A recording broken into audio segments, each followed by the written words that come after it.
everyone স্বাগতম জনাইছো মোৰ অন্য এটি নতুন ভিডিঅ'লৈ আজি মই আপোনালোকৰ বাবে লৈ আহিছো মোৰ মুখখননো মই কেনেকৈ যতন লওঁ তাকে দেখাম বুলি ভাবিছো আৰু আজি বহু ৰ'দ দিছে গৰম পৰিছে সেইকাৰণে ভাবিছো মুখখন অকমান যতন লওঁ বহুত দিন হ'ল মুখখনৰ যতন লোৱা ভাবিলো আপোনালোকৰ লগতো শ্বেয়াৰ কৰোঁ আপোনালোকৰ যদি ইচ্ছা হয় আপোনালোকেও মোৰ দৰে এনেকৈ মুখখনৰ যতন ল'ব পাৰিব বহুত সহজ হয় ঘৰুৱা পদ্ধতি হয় তেন্তে চাই যাব ভিডিঅ'টি শেষলৈ বস্তুকেইটা মই গোটাই লওঁ মেইন বস্তুটো হ'ল মই ঘৰতে ৰুই লৈছোঁ মানে প্ৰয়োজন হৈ থাকে আৰু সেইকাৰণে এইজোপা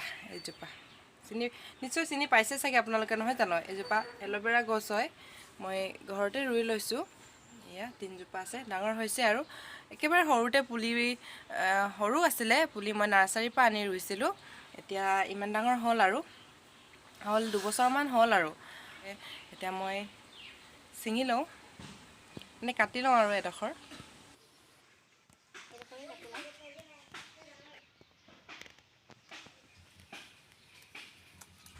এইডোখৰ মই কাটি ল'লোঁ এতিয়া মই আৰু কিনো লওঁ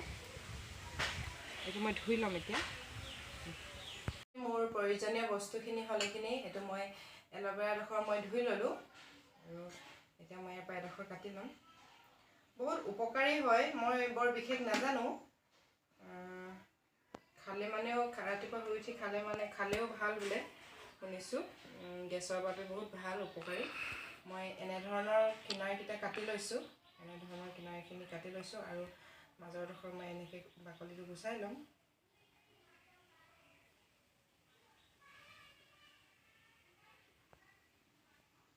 মই খাবলৈ নোৱাৰোঁ গেছ আছে তথাপিও খাবলৈ নোৱাৰোঁ মই খালে মানে বহুত ভাল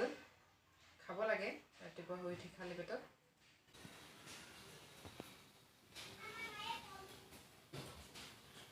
এতিয়া মই এইডোখৰ এনেধৰণৰ গুচাই লওঁ আজি মোৰ কেমেৰামেন হৰিপ্ৰিয়া হয় তাই ধৰিব নাজানে ভালকৈ কেমেৰাটো সেইকাৰণে হিলিছে আপোনালোকে বেয়া নাপাব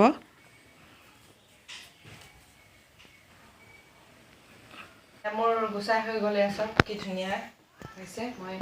বাহিৰৰ অংশখিনি বাকলিখিনি গুচাই দিলোঁ আৰু মই ইয়াতে লগাম এইখিনি কেঁচা হালধি হয়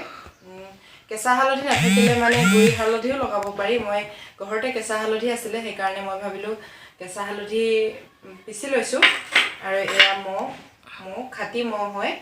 আৰু এইখিনি মই এতিয়া মিক্স কৰি ল'ম এল'ভেৰা ডোখৰ লগত মই এইখিনি মিক্স কৰি ল'ম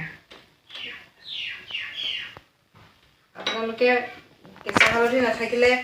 গুড়ি হালধিও ব্যৱহাৰ কৰিব পাৰিব আপত্তি নাই লগালেই হ'ল আৰু নহ'লে মৌ বা হালধি নহ'লে মানে সুদা এল'ভেৰা এডোখৰ ৰাতিপুৱা মানে মুখখনত ঘঁহি 15 মিনিটমান থৈ দিলে মুখখন মানে শুকাই যোৱালৈকে থ'ব লাগে আৰু মই 15 মিনিটমান থৈ দিওঁ তাৰপিছত ধুই দিওঁ আৰু এয়া চব এয়া এনেকুৱা ধৰণৰ হৈ গ'ল মই মিক্স কৰি ল'লোঁ এতিয়া মই এইখিনি লগাম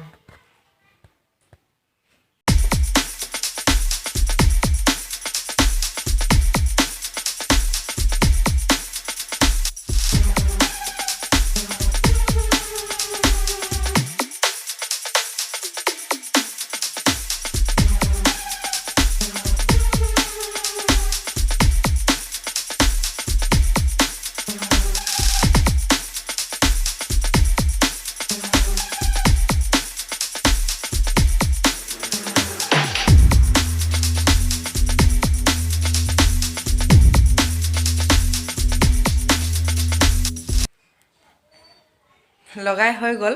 মই এতিয়া এইখিনি 15 মিনিটমান থাকিবলৈ দিম তাৰপিছত মুখখন ধুই দিম ধুই আপোনালোকে ফেচ ৱাছ দি ধুব পাৰে যি ফেচ ৱাছ ব্যৱহাৰ কৰে তাৰ পৰাই ধুব পাৰে মই হিমালয়ৰ ফেচ ৱাছ ব্যৱহাৰ কৰোঁ মই ফেচ ৱাছেদি মুখখন ধুই দিম 15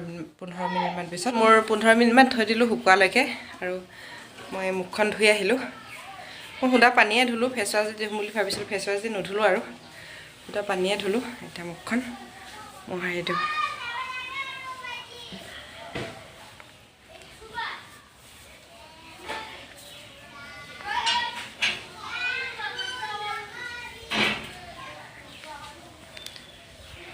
চাওক বহুত নিজকে ভাল লাগিছে মানে মই কেঁচা হালধি লগাইছিলোঁ সেইকাৰণে মুখখন অকণমান হালধীয়া হৈছে গুড়ি হালধি লগালে মানে ইমান ৰংটো হেৰি নহয় বাৰু কেঁচা হালধি হ'লে মানে বেছি ভাল আৰু ইচ্ছা কৰিলে আপোনালোকেও লগাই চাব পাৰে বহুত ভাল হয় একো অপকাৰ নকৰে আৰু খুব সহজ মোৰ ভিডিঅ'টো চাই যদি ভাল লাগিল তেন্তে like comment share and subscribe কৰি বেল আইকনটো অল কৰি দিব পুনৰ লগ পাম অন্য এটি নতুন ভিডিঅ'লৈ আজিলৈ বাই বাই